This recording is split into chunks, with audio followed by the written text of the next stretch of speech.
Salut à tous, alors je reviens sur la WLA 42. Donc j'ai pas tout à fait mais presque fini toutes les modifications de châssis. Après il reste pas mal de petites finitions bien sûr, ça va prendre du temps.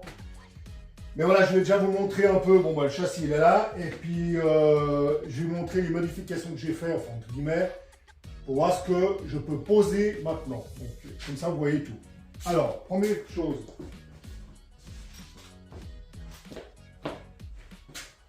Boîte 4 vitesses, camembert.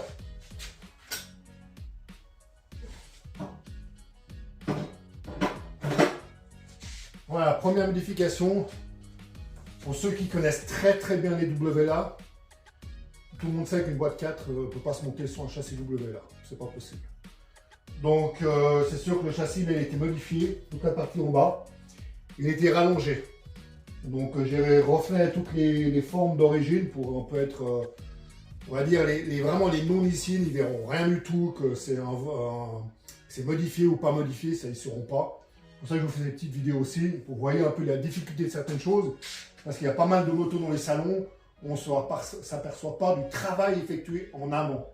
Donc voilà, donc je vous explique, voilà, cette partie-là, avec la partie là, tout ça c'était reculé quelques centimètres. Ensuite, ici, il y a un moteur d'origine WLA. Donc à savoir que c'est un petit moteur. La plupart des gens qui construisent qui font des modifications avec des câbles comme ça, prennent des châssis où il y avait des moteurs de 1340 1200 WL, qui sont des châssis déjà plus grands. On peut poser une boîte à vitesse sans faire aucune modification, enfin très peu en tout cas.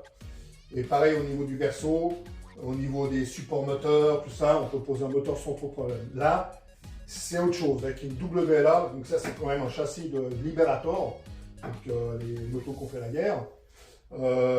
Faut modifier, vous voyez bien cette partie-là.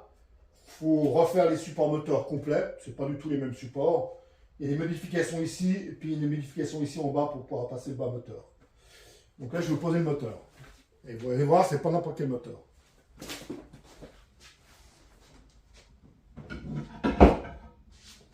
Donc voilà, là on part sur un knucklehead de 1942 qui passe aux petits oignons, vous voyez bien, hop. Voilà, c'est un moteur que j'ai fait il y a quelques temps. Donc c'est un moteur 100% d'origine. Toutes les pièces d'origine sont actualisées au niveau du moteur. Bien sûr les pistons sont neufs. Ce qui est soupape, tige de culbuteur, tout ça c'est neuf. Mais c'est les carters d'origine. C'est le vilebrequin d'origine, c'est les bielles d'origine, cylindres d'origine, culasses d'origine, les rockers d'origine, tout ce qui est circuit d'huile d'origine, les embases d'origine, toute la partie électrique, on va dire, d'origine. Donc c'est vraiment un très beau moteur. Donc voilà. Voilà la base, on va dire, moteur knucklehead, boîte 4 vitesses camembert, donc toutes les modifications châssis pour pouvoir poser déjà ça.